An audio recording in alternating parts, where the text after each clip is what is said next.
Good afternoon. It is August 1st, 2013. We are at SBTN in Orange County, California with Mrs. Kieu Chinh. And please state your name. Good afternoon. Thank you. Please state your name. My name is Kieu Chinh. I was born in Hanoi, north of Vietnam, on September 3, 1937. Describe your childhood and tell me about your family. I was born in a Buddhist family with a large member, I think 9 or 10 of us. We lived together with my grandpa, my parent, and my brother, my sister. I'm the youngest one, and also my housekeeper and the baby sister who take care of me, and one more the cook, and one more person who was both the driver and take care of the horses. Yes. What was your grandfather's occupation? My grandfather, he was a what do you call it, landlord? Yeah. He was born in Mộc Cự Lộc, tỉnh Hà Đông, north of Vietnam. Yes. And how about your parents? What did they do? My mom is not working. My father, he isn't working either. Before the war, because he take care of my father's property, and they have many rice field in Hà Đông and Mộc Cự Lộc, Kinh, and also hotel in the city. How many horses? Hotel? Horses, because you mentioned horses. Oh, horses? We have only 2 for my father. Yeah, my father. He loved riding. Really? Yes.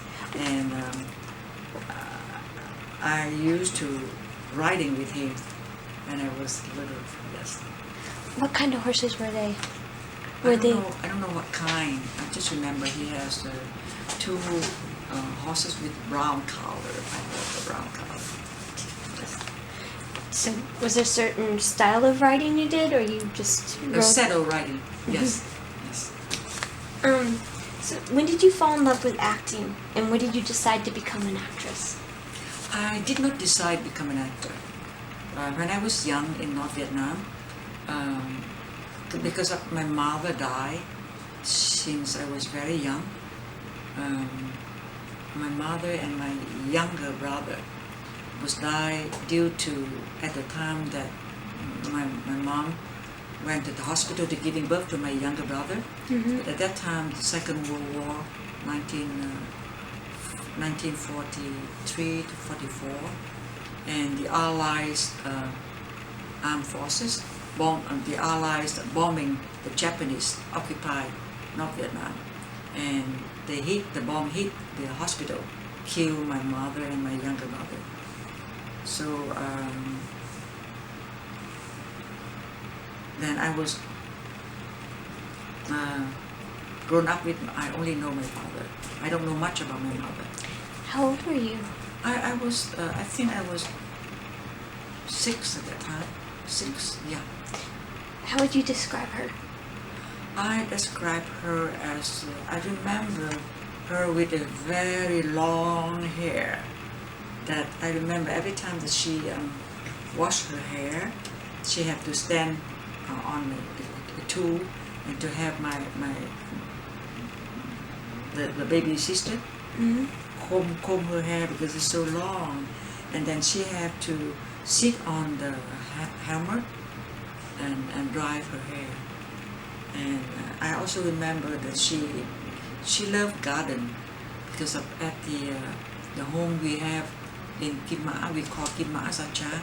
Kim mean golden, Mã mean horses, golden horses, ranch. That's where we live.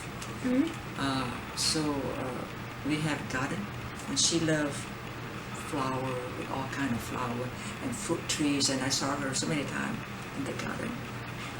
And the last time I remember her well, it was when I was young, I'm very afraid, scared of the siren of war.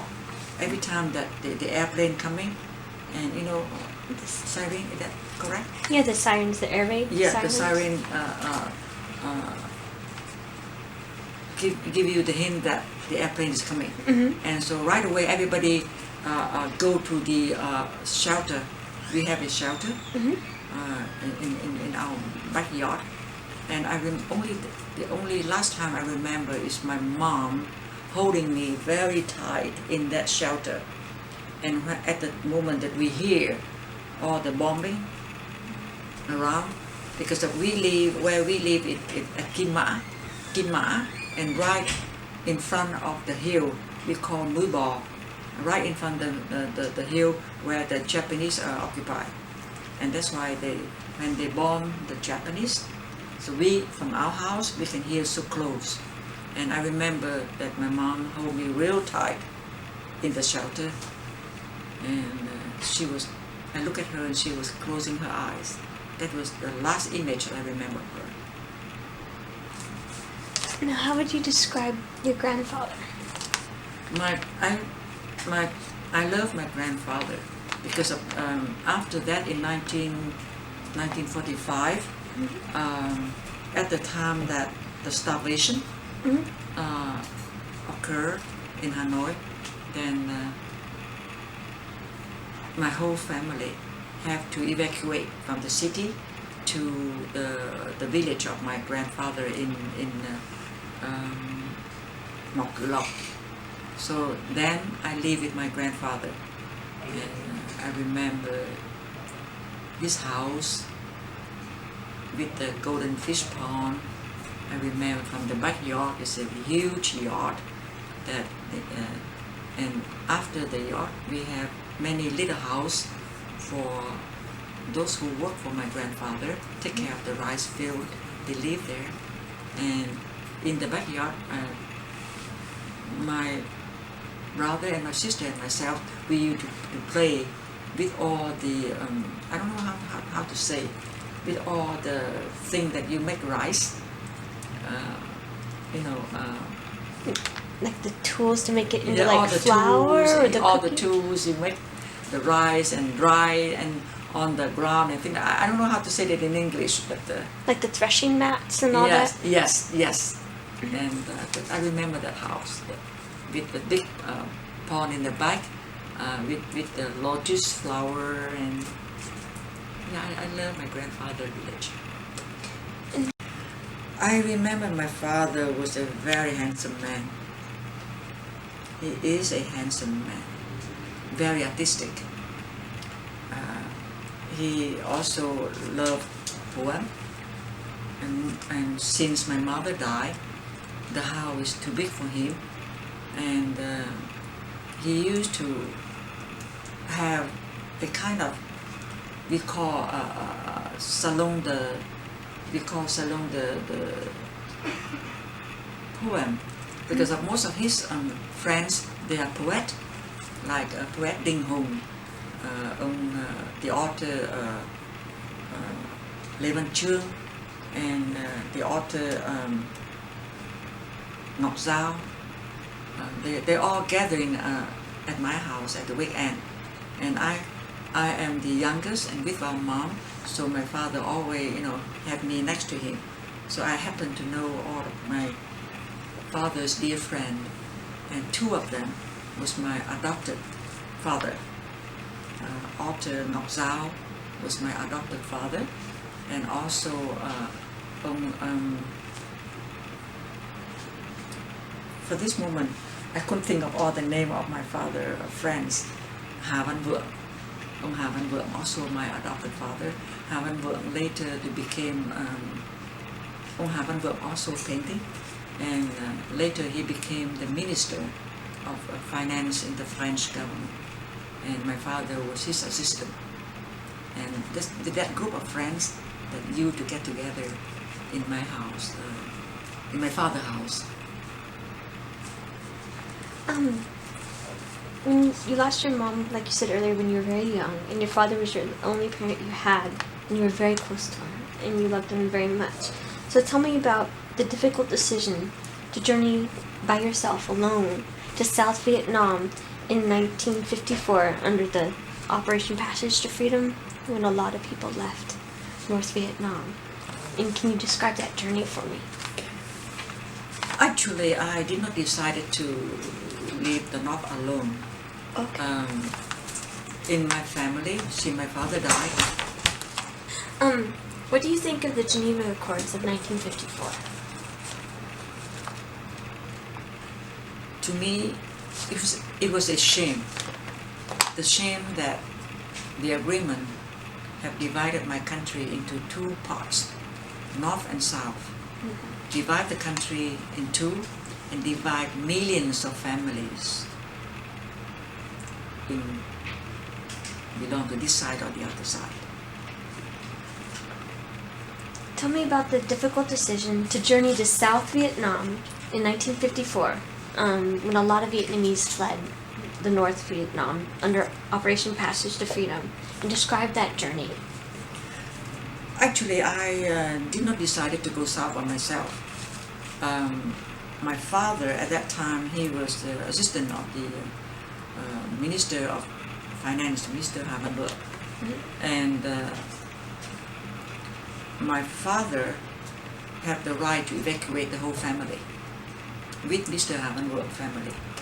But at that time, since my mother died, our three siblings, my brother, my sister, and myself. My sister was married at that time. She left with her husband family to live in France. So at home, left only three of us, my father, my brother, and myself. And my father prepared us to evacuate to South together. Mm-hmm. But the night before our leaving the North, my brother, at that time, he was 18 years old. He decided to join the we call student revolution. So he left home to go to the jungle to join the revolution. And so my father left my father and I to go south. So at the moment, we are at the airport, waiting all day long until our turn to get on the plane. Suddenly, my father pushed me on the plane and told me that go to the south first. I will stay looking for your brother, and we will join you later. So that's and you know the panic at that moment. Thousands of people pushing each other.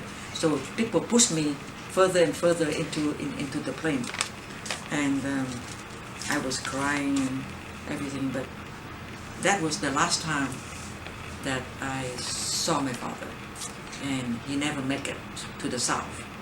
So I became a refugee within my own country, by myself in the South Saigon. What was your life like in South Vietnam? You know, at that time, 16-year-old is not like 16-year-old nowadays. Never leave home by myself, very scared. I stay in the refugee camp in Saigon, where I met a dear friend of my father, who was also on the same flight, south, and then he allowed to bring me to his family, so I can stay with his family and waiting until my father could join me to the south. Mm-hmm. So I stayed with my father's friends and waiting for, because when the north and the south divided into two parts, they allowed 300 days to close the Hai Phong. So there is still a hope that many North Vietnamese, they cannot leave at the time. They still can have 300 days to go to the port of Hai Phong to go to south. So during these 300 days, I was staying with my father's family, waiting, hoping that my father could join me. But he never made it. How did life in South Vietnam compare with life in North Vietnam, where your father and brother remained? After the door was closed, I don't know. I don't know what kind of life my father has, or the rest of the North people, or the people who's living in the North. I don't know. But there's no way to compare of the time before I left North. The happiness, the family together, there's no way to compare. But I don't know what happened after that, when the door was closed and when the curtain, the bamboo curtain closed, and I have no way to communicate it with my father or to know how his life was and the rest of the people in the North. I don't know. What did you think of the U.S. involvement in Vietnam?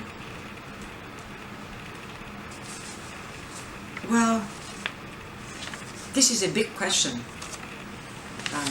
It takes hours to answer this question, but I can say briefly, to my point of view, the American involved in the Vietnam War is not only involved in North and South Vietnamese, but to me, in some point, it's because of communist and non-communist world. The world of communist and non-communist is not for Vietnam only. It's involved the Chinese, Russian. What do you remember most about the war? Painful. People die. Men, soldiers, of course, but also civilian, children. That's painful. In what ways did the war affect you and your family the most? Was there a lot? I lost my mother, my brother lost my father, the family separated. I lost my youth time, just like millions of other Vietnamese. War is the ugliest animal, dangerous, ugliest animal to me. Describe your second journey to freedom in 1975. What was similar and different compared with your first journey in 54? This is two different times. 1954, when I left Hanoi to Saigon, to the south, I was only 16, young, knowing nothing. I have no responsibility for family, but only the loss of my father, the love of my father. But 1975 was different. I was a mother with 3 children. So responsibility of my family, with my parent-in-law, my husband family, and our own children, is completely different. And it's not only from north to south, but this is from Vietnam to another country. And we don't know where we are going yet. So I left South Vietnam with nothing but clothes on my back. And we don't know where we're going yet. Did you leave by plane? I left Saigon in those very close to the last days of the fall of Saigon. And I left the last airplane. I was on the last airplane get out of Saigon. From Tân Sơn Nhất Airport, we landed in Singapore, where I just finished making a movie in early April 1975. So the moment the airplane landed there, and I was put in jail due to my passport belonged to a government that's no longer in power. So they put me in jail. and forcing me that I have to get out of Singapore or they will send me back to Vietnam. At that time, no other country in this world would grant me a entry visa. So with the help from the former ambassador of South Vietnam and the people that I was just finish a movie with, then I was able to have an airplane ticket to go around the world, hip hop on the air, waiting until, because I was learned that they told me when I became a passenger on the plane that if the country fall into communism, then I would become a refugee of that country wherever I landed. So I left Singapore. From Singapore, I go to Bangkok, Thailand. From Bangkok, I go to Taipei. From Taipei, go to Hong Kong. No, Hong Kong first and then Taipei. Taipei, I go to Korea. From Korea, I go to Japan. From Japan, I go to France. From France, I go to London. From London, I go to New York. And from New York, I flew to Canada.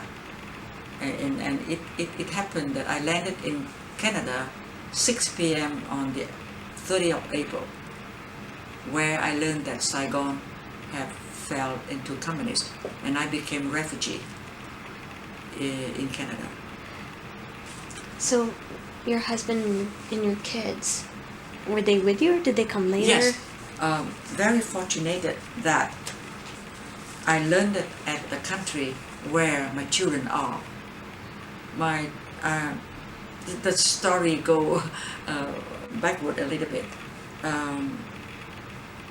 Before 1975, my children, due to my family, my own sister live in France, and my sister-in-law live in Canada. So I sent my children. At that time, I want to send my children to France, but they cannot go to France due to the paperwork. And finally, we sent our children for education in Canada. So it was so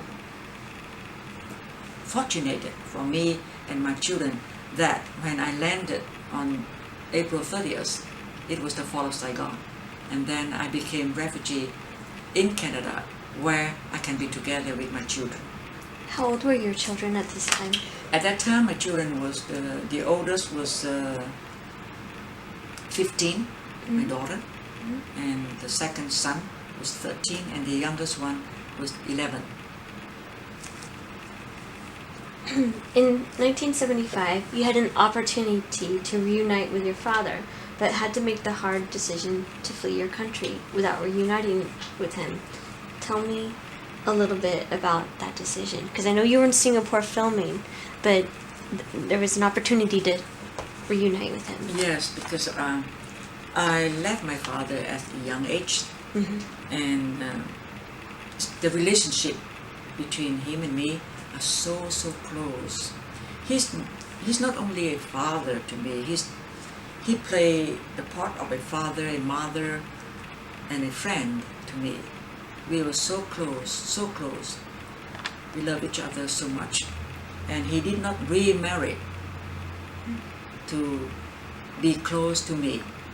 My mom died when he was only 30 years old, very young. And he stayed single to take care of me, of his children.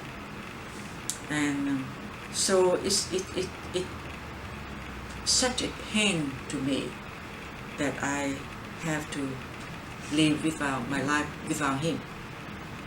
And all of those years, we were hoping that we will get together again. There would be an opportunity for us to reunite. And then in 1975, I was torn between that if I stay, then here come my opportunity to see my father again would happen. With all those years I was dreaming of that. If I stay, then I can meet with my father. But as a mother, you always go to your children. My love at that time to my children, I have to say that is stronger than I had for my father to decided to stay to meet my father. And also I was thinking of what happened to me at the time that I left the North without my father. And I cannot stand now that if I stay and meet my father, which means my children would lose me. And I think back of what happened to me at the time that I had to live without my father. And so I decided not to let that happen to my children. So that's why I left Vietnam to go to my children. How and when did your father pass away? And when did you find out about the bad news? Since 1975, I don't know what happened to my father because we cannot communicate it. Only one thing, lucky that my sister lived in France, in Paris, and her, from time to time, she can write to my father, but only a short, like a card, not a long letter, just like a card to say that how are you, or I'm still alive, or I get married, or I have so many children, blah blah blah blah. Not much informations. So through my sister,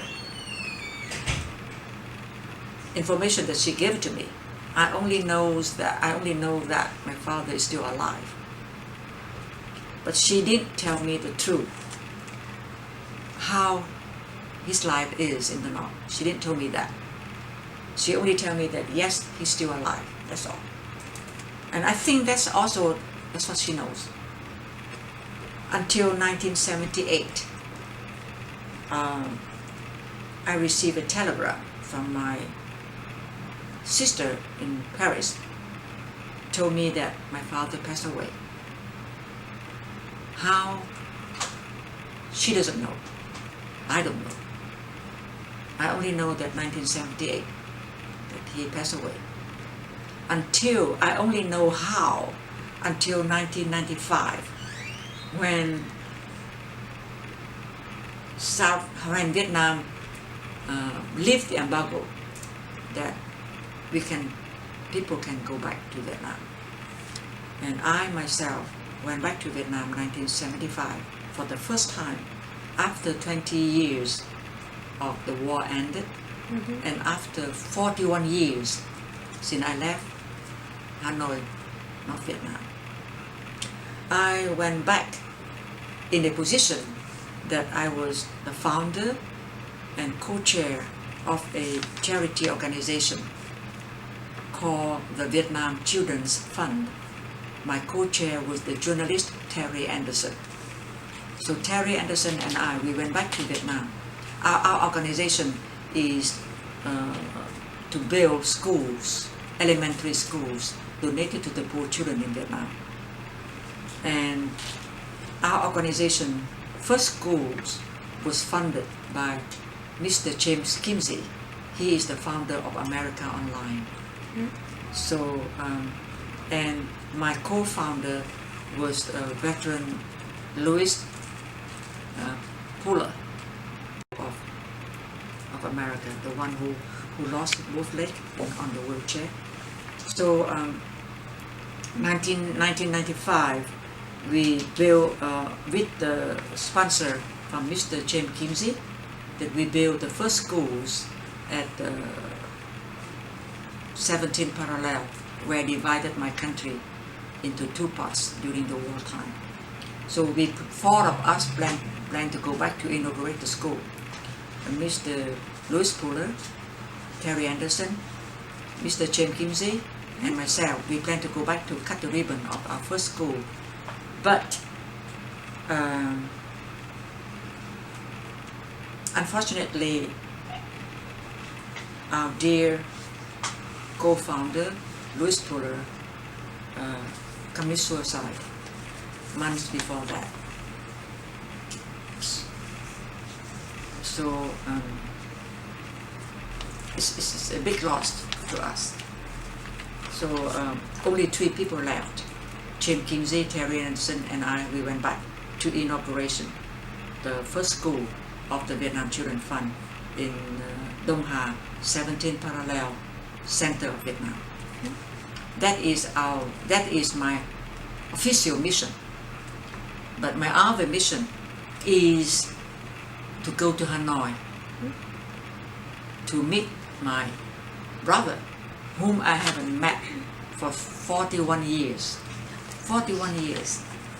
We separate each other when we was young, 16-year-old, 18-year-old, and now after 41 years, we are all grandparents. We meet each other. It was very touching, very, very touching. 41 years that we reunited. And he see me at the airport, Hanoi. He see me at Nội Bài airport, where 41 years ago I left Hanoi for South.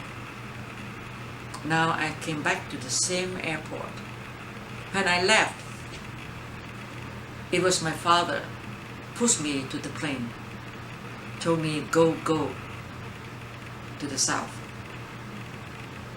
41 years after that, I came back to the same airport. There my brother stand waiting for me.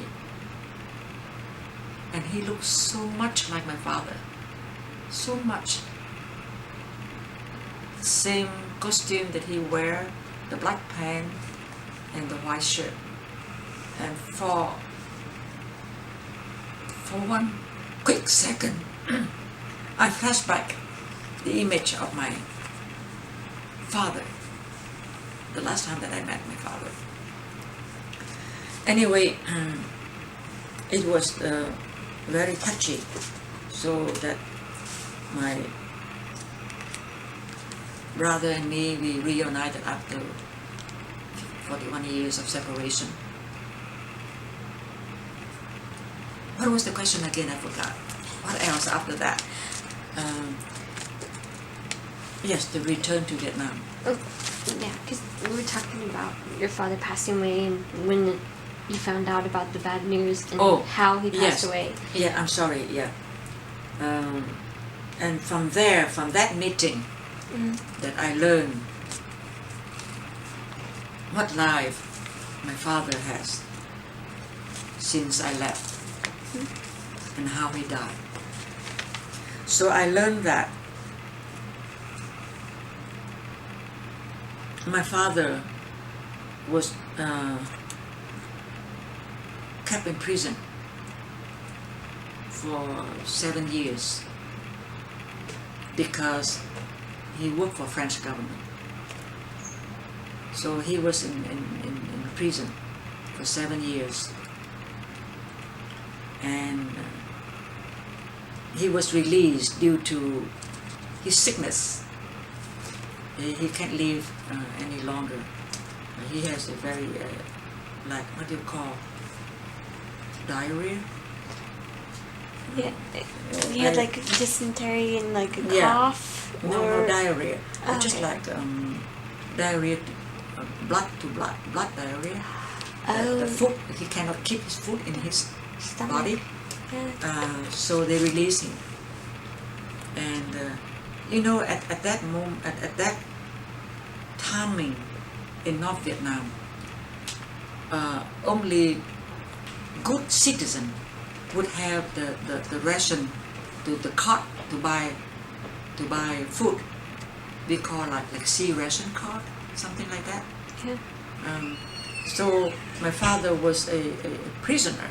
Of course, he's not a good citizen, so he has no card to buy food. So he became a beggar on the street until he died.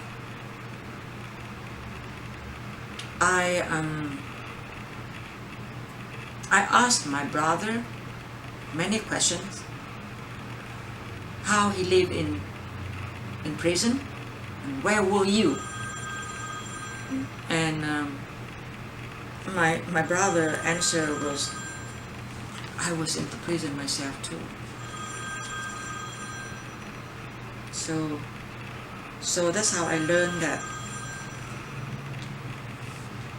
my father died in that painful situation. Do you know what year? I don't know. Do you know what year he passed away? 1978. 1978. And what years was your brother in prison, and for how long? He was in. I left 1954. My brother told me that 6 months after that, they kept him in prison for 7 years. What years was your father in camp, and what year did he pass away? I don't know.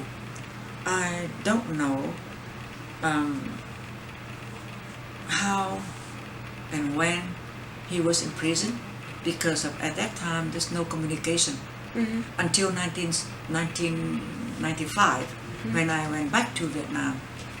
I met my brother, and then I learned that he spent 7 years in prison.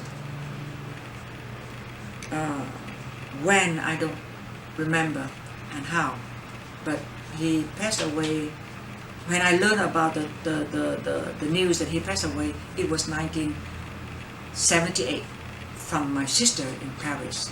She told me. How about your brother? What years was he in prison? I don't remember exactly what years. My father go to prison first, and I think it was years later than my brother also in prison. What did your brother tell you about the conditions of the camp? Yes, I asked him, have you ever visited Dad when he was in camp? He looked down. He didn't want to tell me too much. He just said that, well, I met him once.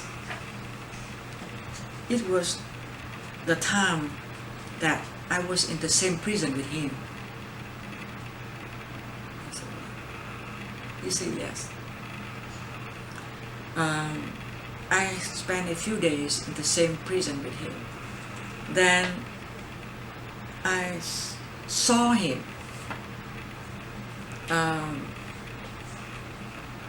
doing, I don't know how to say that in English, doing the bamboo.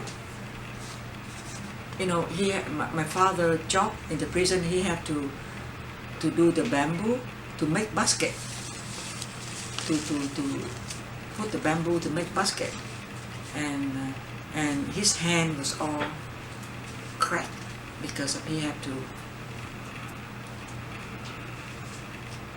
separate the bamboo to make basket.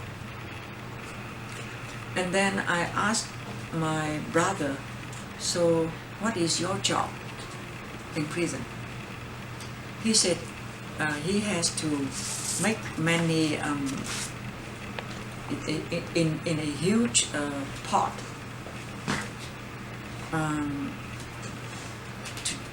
to make candle. I don't know how to say that in English either. The material to make candle. So he have to cook that kind of material to make candle. That is his job. Like tallow? Wax. Or wax? Or paraffin? Wax or something. Yeah. Some wax to make candle. Yeah. So, after listening to your brother tell you about the conditions and what happened to your father, can you reiterate how your father passed away and how that made you feel then and now about their situation. Well, as I learned that after 1954, the North was very poor, and people need a cart to buy food, and like a sea ration card. The government gave it to the good citizen. You can buy rice and food from the cart only, and that cart only provide for good citizen. But people like my father was in prison. Of course he has no card. So when he was released from prison, he became a beggar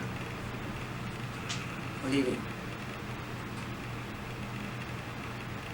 Yeah. So he died of malnutrition and just poverty, the conditions Yeah. of poverty and his Yes. health. He died for malnutrition, no medicine. I was learned that he was in a very bad diarrhea, blood diarrhea, and then he died. Because I learned all of this from my adopted father. My adopted father is also the dearest friend of my father. So he told me. Do you have any regret because you did not stay to reunite with your father? Of course I was regret, but I would have a bigger regret if I did not join my children. Then I don't know, that I have to, I don't like to say that I have to make a choice between my father and my children. But I did, which is the heart of a mother always go to their children, to her children. Do you still have family in Vietnam? And do you maintain contact with them? I have my only direct relative was my brother in Vietnam, whom it was very lucky in 1995 that I went back and met him. I went back 3 times already.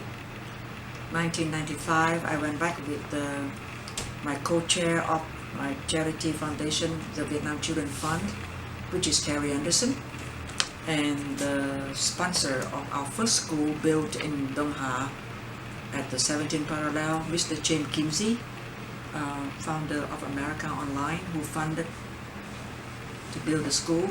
So we went back in 1995, where besides my official mission with my charity organization, and my personal mission is to reunite it with my only brother. So that was the first time I met with him after 41 years of separation. Then the second time was the year 2000. I went back to Vietnam one more time to inaugurate schools which my foundation built in my own village, which is my father's village, Mộc Cự Lộc, tỉnh Hà Đông in North Vietnam. So I went back and we built a school with my grandfather. On my grandfather's land, there was a school that built by the Vietnam Children's Fund. And the third time, it was the third time I went back to Vietnam. It was the year 2004. I went back again with Terry Anderson, and we inaugurate the school that we built for former U.S. Ambassador Pete Peterson in Haiphong, Haiphong. I went back at that time, and that was the last time that I met my brother, because he passed away after that. So, and since then, I haven't been back to Vietnam. Well, I think both North and South have changed a lot. So crowded, especially in North Vietnam. I think during the wartime, people evacuate out of the skirt of the city, and then now they come back. And during the wartime, the people in Hanoi, they leave their home, they left their home to evacuate, and wherever they evacuate, they stay there. And now after the war, the new people coming in, and that makes Hanoi change a lot. Change also from the pronunciation of speaking. A little bit, you know, in Vietnam, we have 3 parts: North, Center, and South. We speak one language, but the way the pronunciation is a little bit different. And so now Hanoi have a little bit different the way they speak, the pronunciation, than the original Hanoi before 1954. And to answer your question, yes, it changed, because Hanoi, in my memory, was a very beautiful city, quiet, culture, and scenery, beautiful. But now so many new houses built without, I don't know how to say that, without the combination of the city, the old city before. You know, it's so much different. And also, I don't see much people, they wear outside, which is the long dress, on the street anymore. When I left at my time, I see many women on the street, they wear outside. But now it's not the same. So, tell us about your journey to Hollywood. What was the biggest challenge? My what? Tell us about your journey to Hollywood, and what was the biggest challenge, and what is the most rewarding? Oh, thank you. I have to go back to 1975 when I landed in Canada, and then I became refugee in Canada. There I have my 3 children study there, but I came without money, nothing but clothes on my back. And of course, the government, Canadian government, gave me $70 to survive for me to go looking for job.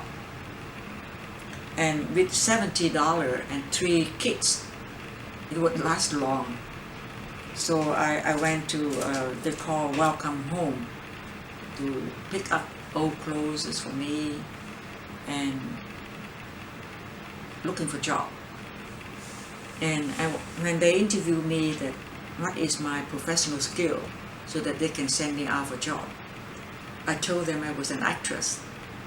And they look at me and smile politely, say that we are not casting actress here. And they told me that all the job available is on the board. Whatever left, you can pick and take it. So I see that the only job left was cleaning after the chicken. I had to take it. That's the only job left. And I have 3 kids. under my arms to take care of. So I took the job. The first job in Canada was cleaning after the chicken with the minimum wage. At that time, I think it was $2.20 or something per hour. But I live in Toronto, and the chicken farm was all the way in Scarborough, far away. I had to take a train to go there. And early in the morning, 5 a.m., I had to take train to go to Scarborough. And there, they would provide me a high book over the knees and a mask and a kind of a raincoat and with the huge holes. So I have to cleaning, after the chicken, miles and miles, chickens, the smell, and in the evening go back by train again. I worked like that for 3 days, and then I get sick. I can't stand up the smell of the chicken. I'm allergic with that. I get sick. I know that I cannot work like that. And also, it's not enough to take care of my 3 children. So with a few dollars that I have on hand after 3 working days, I call people that I know of from Hollywood before. People like William Holden, whom I have met many times in Asian Film Festival in Hong Kong, like Mr. Clanford, whom I met when Mr. Ford went to Saigon, and he was guest on my TV talk show. And people like Mr. Danny Kaye, and Burt Reynolds. He was my leading man on one of my very first American movie, the movie titled CIA Operations, that Burt Reynolds was my leading man. So all of these people, they gave me their phone number. And also actress Tippi Hedren, whom I met in 1965 when she went to Vietnam through the USO tour with many other celebrities from Hollywood. They went like Bob Hope's show to entertain the soldiers during the wartime. So Tippi Hedren was guest on my show. I have a talk show at that time. And so all the dollars I have, the first person I called was William Holden, and they told me, his agent told me that Mr. Holden is somewhere in Europe, go hunting, somewhere in Europe. He's not in town. The second person I called was my leading man, Burt Reynolds, but I cannot talk to him. I only talk to his secretary or something. They just say that he's not available. I try to explain to him that this is very important about life and death. Please let me talk to him. That I was his leading lady in the movie blah blah blah. But I never have the opportunity to talk to him. So, and then I call Mr. Clanford. He doesn't pick up phone.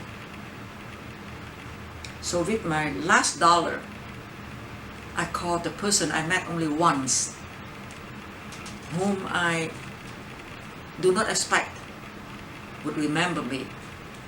It was Tippi Hedren. And here she picked up the phone. And I was crying. I said, Tippi, this is Kieu Chinh from Saigon. Remember, you was guest on my show. We met 1975. She said, she cried, and she said, of course, Ching, of course, Ching. I've been worried about you. I don't know if you are dead or alive. And we both crying, and she keep telling me that, okay, stop crying, tell me where you are and let me call you back because I'm running out of, I keep yelling. I said, help me, I'm running out of money. I have to hang up the phone soon. Help me. She said, okay, give me your phone number and where you are. I will call you back. Let me call you back. So she got all the information. She called me back. And right away she said that, stop crying. Don't worry too much. I will take care of you. And 3 days later, I received a telegram that Food for the Hungry, whom Dr. Larry Watt was the president, and Tippi Hedren is vice president of Food for the Hungry, inviting me as an actress celebrity come to Sacramento to welcome my fellow citizen at the time that Food for the Hungry has sponsored 5,000 Vietnamese refugees to come to Sacramento. I don't know how to express my feeling when I read that telegram. I was happy, touched, sad, everything. For the first time since I left Saigon, that was the first time that I remember that I was an actress. The telegram is just for formality, for paperwork, so that I can come to America for paperwork as visitor.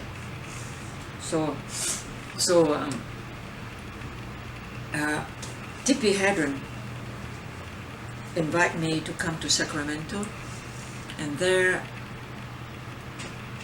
I was helping her, helping my own people, refugees. Many of them do not speak English, so I can help them fill out the forms, necessary form. I can help Tippi, I can help interpreter for Tippi. And during the daytime, we serve them food. So I work with Tippi. I was assisting Tippi in the refugee camp to helping my own refugee people. And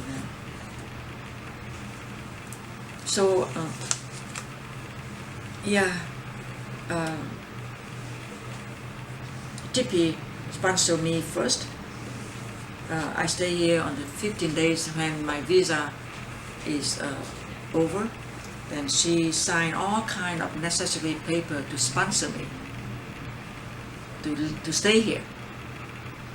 So I stay with Tippi in her house, wearing her clothes, eat her food.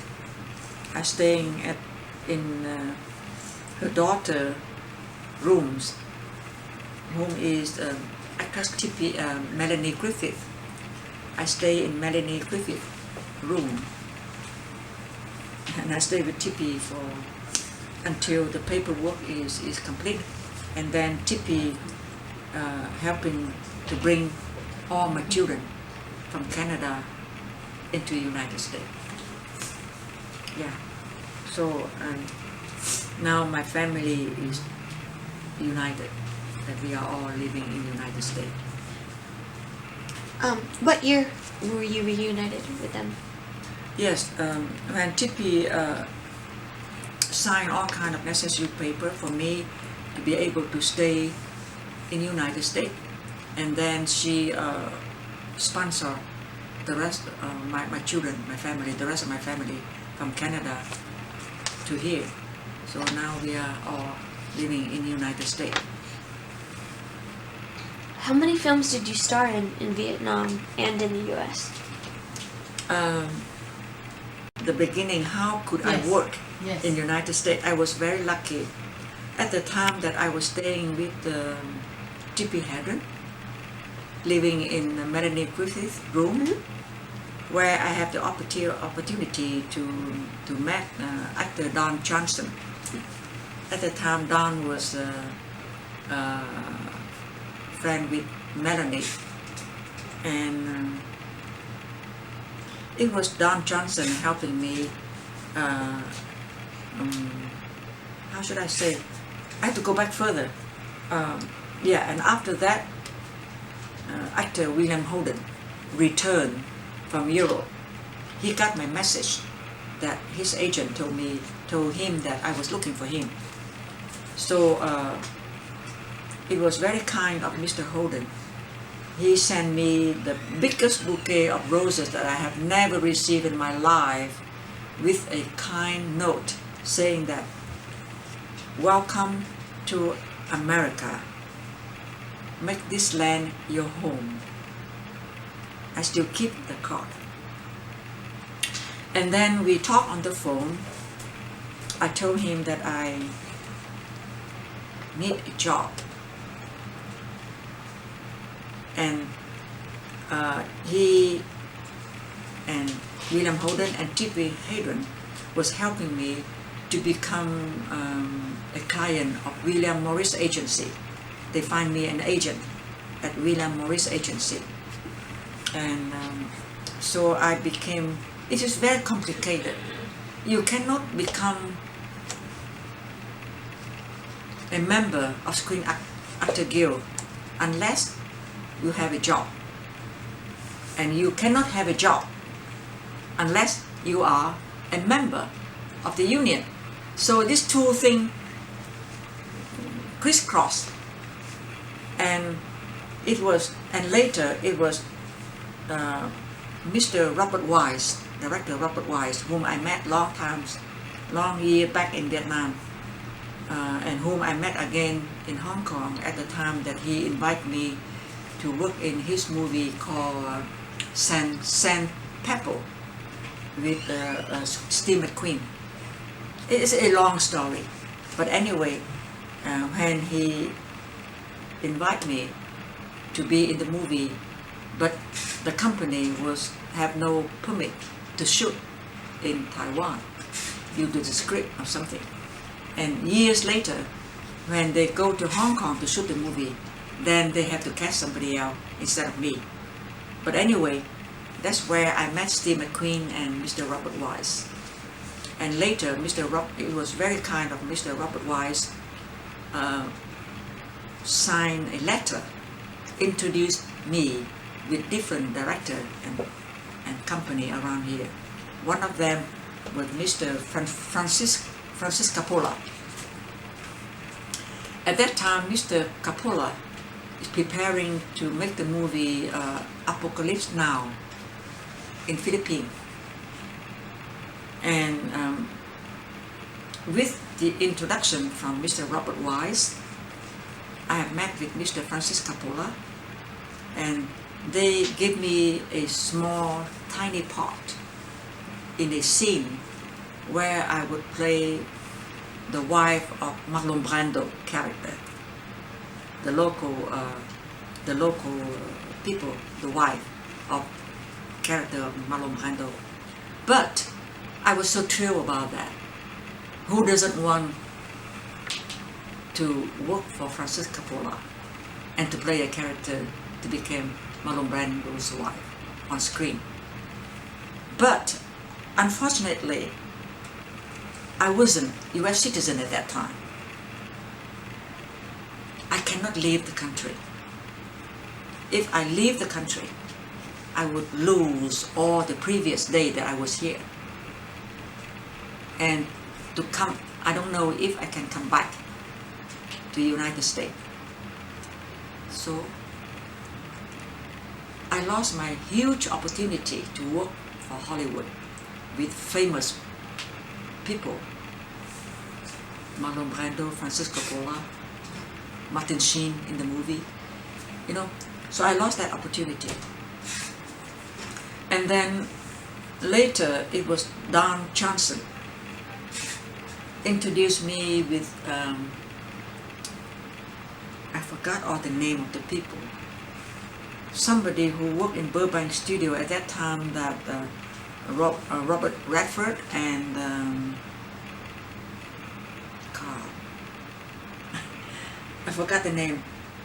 The movie, in a huge movie, he introduced me to try to find a character. I think the movie title All President's Man or something.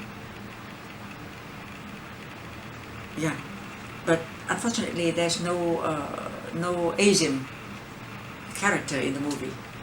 But I happened to meet somebody until one day Tippi Hedren took me to a huge reception, Hollywood style party, premiere of the movie Jaw, the Jaw, a movie. I went there, but I was lost in the party because I know nobody there except Tippi, and Tippi is too busy meeting with friends. And I was standing in the corner by myself. And later I find out that in that party there was a person named McCabe,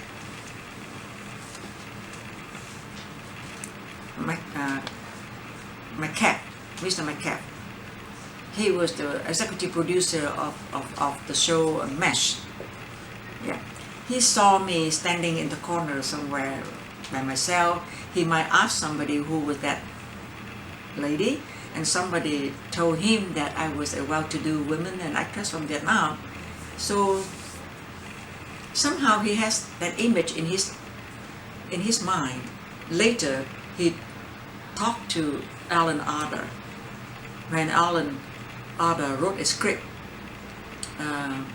in Love and War, and there was a character,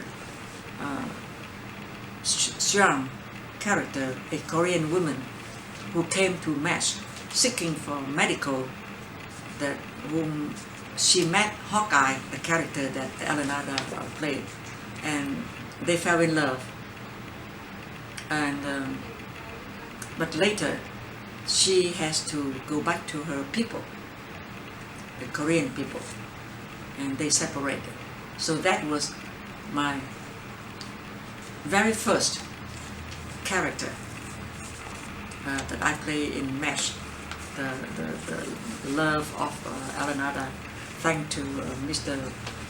McCabe and Alan Alda that I have that. That was my great opportunity to be part of that show that I admire very much. Before 1975, I was not working in Vietnam only, because at that time Vietnam was in war. Not many movie industry was very poor, but I had the opportunity to work all over in Southeast Asia, from Philippines to Singapore, Taipei, Hong Kong, and even in India. And I also worked in a few movies, American movies, but shot on location in Vietnam and in Southeast Asia. 1963, I worked with Marshall Thompson in the movie called A Yankee in Vietnam. And 1964, I worked with Burt Reynolds in the movie called CIA Operation, supposed to shot in Saigon, and then the coup d'etat happened in 1964, so the whole company had to move to Thailand. So we shot that movie in Bangkok. And then I worked in a few Philippine movies in Vietnam, Tây Ninh, Vietnam, as well as in Philippines. And then I worked with the Thai company in Bangkok, and I worked with Chinese company in Taiwan, and I worked with the American movie but location in India. I worked with one of the very famous Indian actor named Devanand Devanand was my leading man, and I play an Indian princess. So I had the opportunity to stay in India for a while and travel all around India from Udaipur, Chaitapur, Nepal, Bombay, New Delhi, all over. And later I became the Goodwill Ambassador for film festival in New Delhi Film Festival for a few years after that. And so, which is among about 25 movies, 25 features before 1975, or from Vietnam to all over Southeast Asia, about 25 movies. And then after that, when I resettled in United States, since 1976 until now, I appeared almost 100 movies as well as television, movie for television and TV shows. Which film has brought the most satisfaction to you? Before 1975, I have to say the movie I worked in India, and also the movie I worked with Burt Reynolds in Thailand, the American movies, and some in the Philippine movie, as well as one of the Vietnamese movie which I produced called Người tình không chân dung, which is Warrior, Who Are You? From my own company. I produced that movie, 1972. I have my own movie company. Yeah, and then after 1975, working in the United States, the most memorable TV show was MASH, of course, one of my very first TV, and the opportunity to work with Alan Albert. And a few movie for television. One of them was The Letter, story by I worked with Lee Remick, the leading lady with Lee Remick, and I worked for director John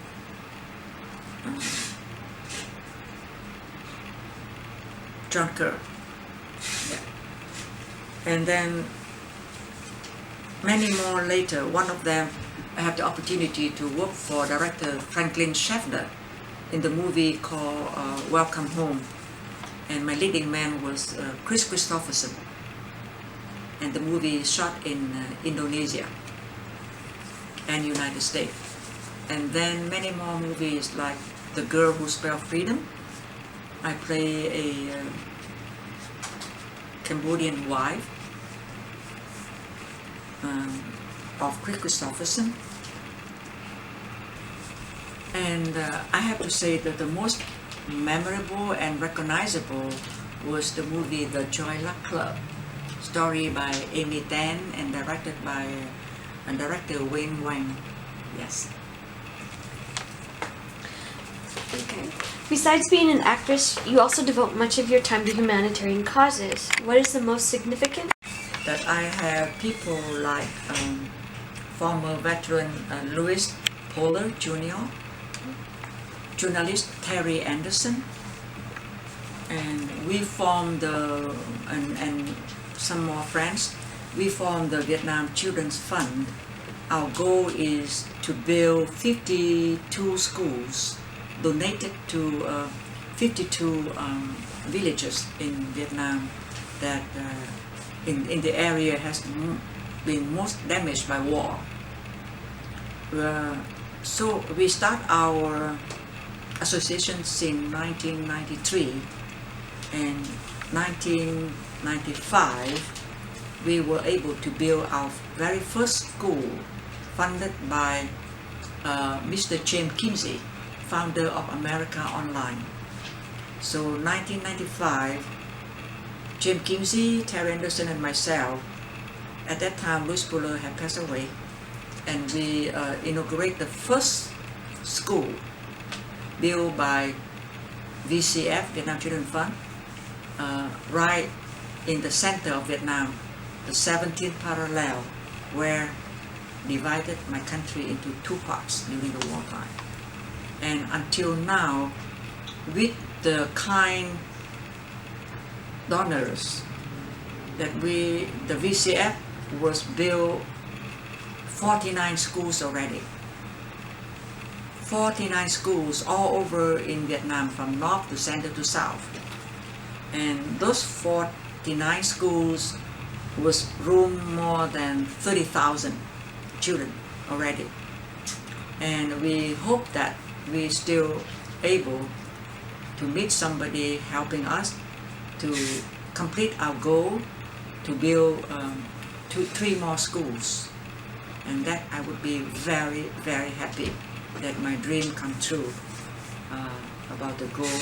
I would like to take this opportunity to say thanks to all the donors and helping us to build schools, to help education for the children that who are at location that no schools or school was damaged or things like that. As an actress, you have played in and watched many films about the Vietnam War. In your opinion, did these films reflect the truth about the war? If so, can you name a few? I think it is very difficult to make a movie that, like you say, the truth about the war. How can anybody make a movie about that war and the truth about that war? Of course, we all know some famous big movie produced and directed by Mr. Oliver Stone, like Born of July 4 and Full Metal Jacket. Full Metal Jacket, We Were Soldiers. Yeah, it's just only a little bit of part here, little part there of the war. I'm still hoping that talking about Vietnam is not about the war only. I still hope that somebody would do a movie about Vietnam that included its people, its culture. Because those movies that we mentioned earlier, it's just about soldiers, war, killing, barbed wire, blood. I don't see any culture, people in those kind of story. So I hope that someday somebody would do a story about Vietnam. I said about Vietnam. Of course, it can be including war, but don't have to be war and soldiers. I still hope so. Or were you thinking of Platoon? I beg your pardon? Earlier when you were trying to name the movies, were you thinking of Platoon? Yeah, Platoon, that's right, I can remember. Mention Mr. Oliver Stone. Yeah. He made Platoon, Born on July 4, Heaven and Earth. Yeah. And yeah. And even Apocalypse Now. Yeah, because you were the head of the Vietnamese American Heritage Foundation delegation to Guam in 2006 to receive the records of the evacuation of Vietnamese refugees in 1975. Can you share your thoughts and feelings about this trip? Yes, it was very emotional and wonderful that I was able to join the group of Miss Nancy Bui and her foundation, the Vietnamese American Heritage Foundation. We went to Guam, is where the first flight of Vietnamese refugees, I think it was over 100,000 refugees landed in Guam 1975. You know that at the time that many refugees came all over, came Fullerton, Camp Benetton, Guam, Fort Chaffee, all different places, but not many documentary had made about those very panic moment. And very lucky that I happened to know somebody from Guam government. They visit at my home, and he saw my some picture of my activities related to the refugee people. He said, "Oh my God, I didn't know that you work so close with all your people and refugees and related things like that." I happen to know the people from the government of Guam, and they have more than 20 huge boxes of documentaries, papers, film, photos, picture, and they kept for so many years, and they don't need it. They want to go away. I think it would mean so much to you. If you want it, I can let you have it. And I said, "Oh my God, where can I store them?" And right away, the first person I was thinking of was Miss Nancy Bui, the president, the director of the Vietnamese American Heritage Foundation in Texas. So I contact with Nancy, and we both are so happy that we will go to Guam and receiving those important documents. So Nancy has formed, it's about 20 of us. Some belong to the Vietnamese American Heritage Foundation group, and some other like Councilman Tony Lam, who was in the camp before, and now they want to go back to see the place where they came as refugee before.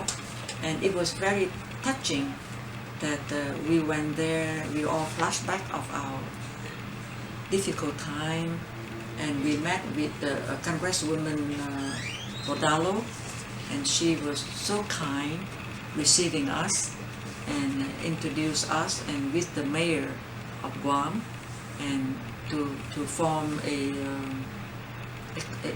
kind of ceremony to handle all the documentary to Nancy Bui and myself.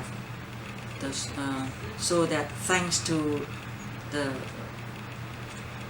the mayor of Guam, the Congresswoman Bordalo, and the people of Guam for receiving all the refugees at the very difficult time. I have to say that the big thank you go to the military at the time, that the military helped a lot.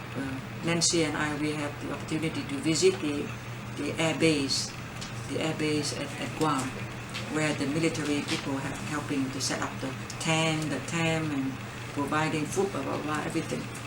And so I would like to take this opportunity to say thanks to Guam, to the people of Guam, and go further from there. I have to say thanks to America and American people for opening their arms and their heart. Among them, my sponsor, Tippi Hedren, opened her arms and her heart to receiving me into this country, receiving my people in this country. We are now all American citizens. We are very proud to be a part of this country, a citizen of this country. Thank you.